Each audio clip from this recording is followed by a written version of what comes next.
This is question number 2 जो कि class 9th NCERT chapter force and laws of motion से लिया गया है। इस क्वेश्चन में बोला गया कि when a carpet is beaten with a stick dust comes out of it, explain. तो एक्सप्लेन करना है कि जब हम कारपेट को स्टिक से बीट करते हैं तो डस्ट कैसे निकलती है उसमें से। तो अगर हम ये अपना कारपेट अज्यूम कर लेते हैं और इस कारपेट को हम क्या करते हैं, एक स्टिक से बीट कर रहे हैं, ठीक है। तो जब स्टिक से बीट करते हैं तो क्या कहते हैं कि कारपेट में जो डस्ट है वो तो रेस्ट पे रहती है, और जब हमने कारपेट को बीट किया तो डस्ट पार्टिकल्स अपना जो पोजीशन ऑफ रेस्ट होता है वो चेंज नहीं करते।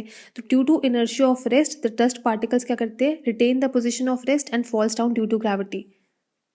दिस इज क्वेश्चन नंबर 2 जो कि class 9th NCERT chapter force and laws of motion से लिया गया है। इस क्वेश्चन में हमें बोला गया कि when a carpet is beaten with a stick the dust comes out of it, explain. तो हम एक्सप्लेन करने की डस्ट क्यों निकलती है जब हम कारपेट को बीट करते हैं। तो अगर हमारी ये कारपेट है, ठीक है, और इसको हम क्या करें, एक स्टिक से बीट कर रहे हैं।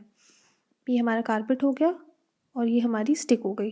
तो जब हमने इस कारपेट को स्टिक से बीट किया तो क्या हो रहा है, हमारे डस्ट पार्टिकल्स नीचे सेटल डाउन हो रहे हैं, नीचे गिर रहे हैं, ठीक है।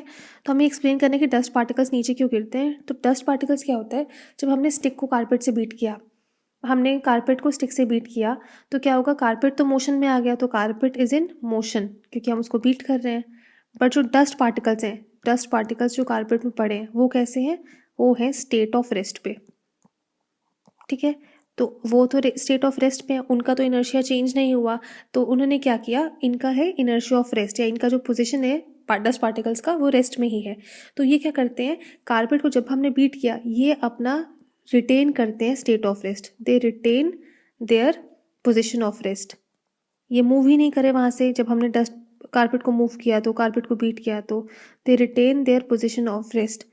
और ये रिटेन करने की पोजीशन की वजह से क्या हुआ, जब कारपेट तो आगे पीछे मूव हुआ बट डस्ट पार्टिकल्स तो वहीं के वहीं रह गए। तो वहीं के वहीं रहने की वजह से क्या हुआ, ग्रेविटी की वजह से ये लोग फिर नीचे गिर गए, क्योंकि इन्होंने अपना पोजीशन चेंज ही नहीं किया। सिर्फ कारपेट मूव हुआ बट डस्ट पार्टिकल्स वहीं रह गए, और dust particles in the and क्या हो गया, रेस्ट में रहने की वजह से नीचे गिर गए ग्रेविटी के फोर्स की वजह से।